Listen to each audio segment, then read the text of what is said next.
Hello and welcome to radio Himalaya news. मैं हूं doctor Amjad यूब Mirza और हमारे साथ जुड़े हुए हैं ओमकार चौधरी साहब, जिनका अपना बहुत बढ़िया चैनल है ओसीएन नेटवर्क। नमस्कार, जय हिंद, welcome to the show sir.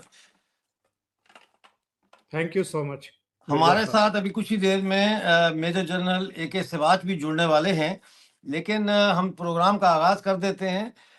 Chaudhary साहब, ये यूक्रेन का जो युद्ध है, इसका थोड़ा सा बैकग्राउंड थोड़ा सा मुख्तसर बताएं कि ये शुरू क्यों हुआ, क्या खतरात थे यूक्रेन को या रूस को, जिसकी वजह से ये युद्ध 3 सालों से चल रहा है, जिसमें तकरीबन 15 से 18 लाख तक कहते हैं लोग मारे जा चुके हैं अब तक।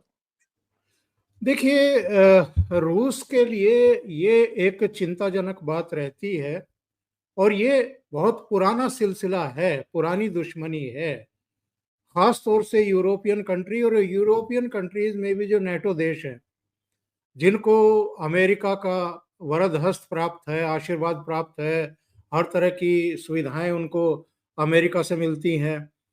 तो रूस जो है वो कभी भी ये नहीं चाहेगा कि नेटो देशों की संख्या बढ़े और खास तौर से जो सोवियत संघ के विघटन से पहले या तो वो क्षेत्र या वो देश उसके हिस्से रहे हों। ऐसे देश अगर नेटो के संगठन में शामिल हो रहे हैं, नेटो देशों में शामिल हो रहे हैं, तो ये रूस को बर्दाश्त नहीं है। और यूक्रेन के जो राष्ट्रपति हैं, बेसिकली तो ये कॉमेडियन रहे हैं, इनको कूटनीति या राजनीति की समझ नहीं है। जो पेचीदगियां हैं शायद उसकी भी समझ नहीं है, और अगर हैं और फिर भी मूर्खताएं कर रहे हैं तो फिर अपने देश की के साथ वो एक तरीके से दुश्मनी का ही व्यवहार कर रहे हैं। इतनी बड़ी तबाही और जिस तरह के मंजर हम अतीत में मिर्जा साहब इराक में देख चुके या अफगानिस्तान में देख चुके या सीरिया में देख चुके, लगभग ऐसी ही हालत जो है यूक्रेन के बहुत सारे शहरों की इन्होंने करवा दी अपनी मूर्खता के चलते। ये रूस जैसी महाशक्ति से उलझ बैठे और केवल इसलिए कि इनको नेटो का जो है वो संगठन का हिस्सा बनना था। वो इस बात की गारंटी चाहते हैं, राष्ट्रपति पुतिन हो या उनकी जगह कोई भी हो, कि साहब हमारी सरहदों को, हमारी जो संप्रभुता है, हमारी जो एकता अखंडता है, उसको किसी भी तरह की आंच नहीं आनी चाहिए। और ये युद्ध की शुरुआत भी इसीलिए हुई थी। नेटो के देश बार बार जो है कुछ हरकतें कर रहे थे और उस समय जो बाइडेन की सरकार थी, तो जो बाइडेन जिस तरह की केबल्स बिछाता है दुनिया भर के देशों में आपस में लड़ाने के लिए और अपना हथियारों का व्यापार जो है वो बढ़ाने के लिए, वो सब उस समय चालबाजियां चल रही थी। ठीक है। और जो इस समय भी आप चाहे ब्रिटेन हो चाहे दूसरे देश हो, वो क्या कर रहे हैं, आग लगाने की ही कोशिश कर रहे हैं। जबकि राष्ट्रपति ट्रंप आने के पहले से ही ये बात कहते रहे कि भाई हम ये युद्ध बंद करवाएंगे और जो इजराइल और हमास के बीच में चल रहा, फिलिस्तीनियों के बीच में चल रहा है, उसको भी बंद कराएंगे। उन्होंने कोशिशें भी शुरू की, लेकिन इन लोगों ने हवा भर के भेजा और देखिए वहां व्हाइट हाउस में क्या हुआ। बिल्कुल। अच्छा, 1991 में अमेरिकन सेक्रेटरी ऑफ स्टेट, जो कि एक्सटर्नल अफेयर के मिनिस्टर का टाइटल है, उन्होंने गोरबाचोव को ये वचन दिया था, वादा किया था कि नेटो जो है वो मशरक की तरफ, ईस्ट की तरफ एक्सपैंड नहीं करेगा। लेकिन हम देखते हैं कि वो एक्सपैंड करते करते बाल्कन के सारे कंट्रीज तो छोड़े, वो फिनलैंड तक जो है वो शामिल हो गया है नेटो में, और गालिबन स्वीडन भी। तो इस हवाले से रूस कैसे एतबार करे मगरबी जो वादे वो कर रहे हैं कि हाँ जी हम सीज फायर कराएंगे। आपका क्या ख्याल है कि अब जो सीज फायर की ये बात शुरू हो गई है, इसमें ये भी कोई चाल है मगरिब की, और क्या रूस सीज फायर पर आमादा होगा, एग्री करेगा? देखिए, ये इतना आसान बिल्कुल भी नहीं है मिर्जा साहब। आप जानते हैं कि दूध का जला भी जो है वो छाछ फूंक फूंक करके पीता है।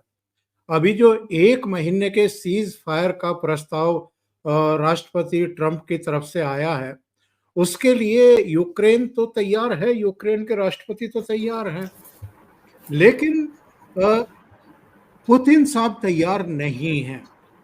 अब इसमें कई तरह की पेचीदगियां हैं। पेचीदगियां सबसे बड़ी ये है कि साहब, जितना बड़ा हिस्सा यूक्रेन का इस समय रूस के कब्जे में है, क्या उस पर कोई सहमति होगी? क्या अमेरिका हो, यूक्रेन हो, आपका चाहे आपके जो नेटो देश हैं वो हों, वो सब इसके लिए तैयार होंगे सहज रूप में कि जितना कब्जा रूस का इस समय हो चुका है वो उसके पास ही रहने दिया जाए? और जो यूक्रेन के राष्ट्रपति चाहते हैं, इस बात की गारंटी कि साहब आगे से उनकी जो रक्षा सुरक्षा की चिंताएं हैं उसकी गारंटी अमेरिका ले या कोई दूसरे देश ले, तो क्या ये संभव है? जिसके लिए उखड़ गए थे राष्ट्रपति ट्रंप और उनके उपराष्ट्रपति वेंस जो है, वो दोनों ही उखड़ गए थे और उन्होंने किसी भी तरह की गारंटी की श्योरिटी उनको नहीं दी थी। तो बिल्कुल इसमें बहुत बहुत सारी पेचीदगियां हैं मिर्जा साहब, आप तो समझते हैं ये इतना जी जी आसान नहीं होगा। अभी तो 1 महीने का जो सीज फायर का है उसी के लिए पुतिन तैयार नहीं है। पुतिन क्या चाहते हैं कि अच्छा ये ठीक है केवल 1 महीने का ना हो, बल्कि ये अस्थाई हो, ठीक है आगे तक जाए ये। ठीक है मेजर जनरल ए के सिवाज साहब, farmer head of territorial army of the Republic of India, हमारे साथ जुड़ गए हैं। आपका बहुत स्वागत है। Thank you very much for joining sir. Thank you Mirza साहब। जनरल साहब, सिवाज सर नमस्कार आपको। नमस्कार चौधरी साहब। जनरल साहब, क्या वजह है कि प्यूटन हिचकिचाहट का इजहार कर रहे हैं सीज फायर के लिए? भाई सीज फायर हो जाएगी तो फिर बड़ी जंग बंदी की तरफ भी जाया जा सकता है, लेकिन वो लगता है कि जहनी तौर पर तैयार नहीं है इस 1 महीने की सीज फायर के लिए। क्या ये समझा जाए कि प्यूटन ये सोच रहे हैं कि ये 1 महीने की सीज फायर जो मुद्दा उठाया है यूरोप ने और जेलेंस्की मान गए हैं, इसमें ये रीग्रुप करेंगे फोर्सेस रूस के ऊपर अपने अगले हमले को ज्यादा बेहतर तरीके से कंडक्ट करने के लिए? क्या कैसे देख रहे हैं आप इस सिचुएशन को? हाँ बिल्कुल, देखो मिर्जा साहब, इसको ऐसे भी देखना है कि सच्चाई यह है कि आज रूस का पलटा भारी है, क्योंकि रूस ने करीब करीब 12% का इलाका जीत लिया है ईस्टर्न यूक्रेन में। पूरा डोनबास का, डोनेट्स्क, लुहांस्क, जापोरिजिया, खारासोन और क्रीमिया उसने 2014 में ले लिया था। अगर इन दोनों को मिलाया जाए तो 18 से 20% का इलाका उसने जीत लिया। और ये सच्चाई है कि ये इलाका ये भी है कि ये रशियन स्पीकिंग था, ये ज्यादातर झुकाव रशियन की तरफ ही था। मगर ये भी सच्चाई है कि उसने कुर्स्क का जो इलाका है वो अभी तक वो वापस ले नहीं पाया। 1200 जो स्क्वायर किलोमीटर का इलाका जो यूक्रेन जीत गया था, अब इसने एक बहुत बड़ा ऑपरेशन किया रूस ने, जो कि गैस पाइपलाइन के थ्रू आके उन्होंने हमला किया पीछे से कुर्स्क में यूक्रेन फोर्स पे। कुछ इलाका उन्होंने ले लिया है, कुछ इलाका अभी रह रहा है। अब पुतिन के माइंड में क्या चल रहा है? देखो, पुतिन के माइंड में ये चल रहा है, पुतिन की 3 रेड लाइन है। पुतिन की रेड लाइन नंबर 1 है कि जो इलाका उसने जीत लिया वो वापस नहीं दिया जाएगा, उसको वो लीगलाइज करके वो रशिया का माना जाएगा। दूसरा है कि आने वाले समय में एक रिटर्न में अंडरटेकिंग दी जाए कि यूक्रेन जो है नेटो कंट्रीज, नेटो के अंदर नहीं शामिल होगा। तीसरा वो है कि अगर मान लो बफर जोन बनता है तो इंटरनेशनल अगर कोई फोर्स लगती है तो इसमें यूरोपियन नहीं होंगे, क्योंकि ना वो नेटो का हिस्सा हो सकते हैं, यूरोपियन को वो नहीं करेगा। तो क्या वो चाहता है कि सीज फायर हो? क्या उसकी पोजीशन बहुत ही अच्छी रहेगी आने वाले टाइम में? बिल्कुल नहीं, क्योंकि उसको भी अभी काफी इकोनॉमिक प्रॉब्लम आ रही है। उसके लोग डिजर्शन कर रहे हैं, बहुत सालों से 3 साल से लड़ाई लड़ रहा है। उसकी इकोनॉमी धीरे धीरे डिगमगाएगी। अभी तक जो इकोनॉमी थी उसकी इसलिए डिगमगा नहीं रही थी कि इसको 2 चीजों में ही वो एक्सपोर्ट करता है जहां पैसा कमाता है। एक तो एनर्जी है, गैस ऑयल, और एक है आर्मामेंट। अगर आप देखें एनर्जी और गैस भारत और चीन खरीद रहा है, मगर ये सिचुएशन रहेगी नहीं ज्यादा देर तक। डोनाल्ड ट्रंप को तरीका मालूम है, स्पेशली इंडिया अगर आप देखेंगे आने वाले समय के अंदर ज्यादा गैस ऑयल अमेरिका से खरीदेगा, तो ये उसको पता है कि वो सिचुएशन है। दूसरा जो वेपन का है वो भी अब ज्यादातर देश हैं यूरोपियन कंट्रीज के वेस्टर्न वेपन खरीदना चाहते हैं, तो पुतिन को मालूम है कि अगर ये लड़ाई ज्यादा देर चलती है तो फिर उसकी इकोनॉमिक कंडीशन अच्छी नहीं होगी। आज वो बहुत ही अच्छी सिचुएशन में है, अगर वो डील कर लेता है तो उसको फायदा ही है, क्योंकि अमेरिका भी इससे भी एक प्रकार उसके अच्छे रिलेशन होंगे। मगर वो क्यों नहीं कर रहा? वो इसलिए नहीं कर रहा कि जब तक कुर्स का इलाका नहीं ले लेगा तब तक वो नहीं मानेगा। वो सीज फायर मानेगा एक महीने के लिए, और उसके बाद वो कुर्स का इलाका वो लास्ट में रह रहा है। क्या कुर्स का इलाका जीत लेगा नहीं जीत लेगा टाइम बताएगा। अब दूसरी बात यह है कि नहीं, इसमें एक चिंता का विषय जो चौधरी साहब बता रहे थे, कहीं ऐसा तो नहीं एक साल एक महीने के अंदर रिकूप करके हमला कर दे यूरोप। हिम्मत नहीं, क्योंकि यूरोप की इतनी बुरी हालात हैं, आज उनकी इकोनॉमिक कंडीशन अच्छी नहीं है, उनकी जो आर्मामेंट इंडस्ट्री काम नहीं कर रही, उनकी खुद की डिफेंसिव जो है वो डिपेंडेंट है अमेरिका पे। अब अमेरिका ने वहां से पलड़ा झाड़ लिया है, तो इसलिए मुझे नहीं लगता कि आज की तारीख में यूरोपियन कंट्रीज और या नेटो कंट्री के अंदर कोई ज्यादा ताकत है।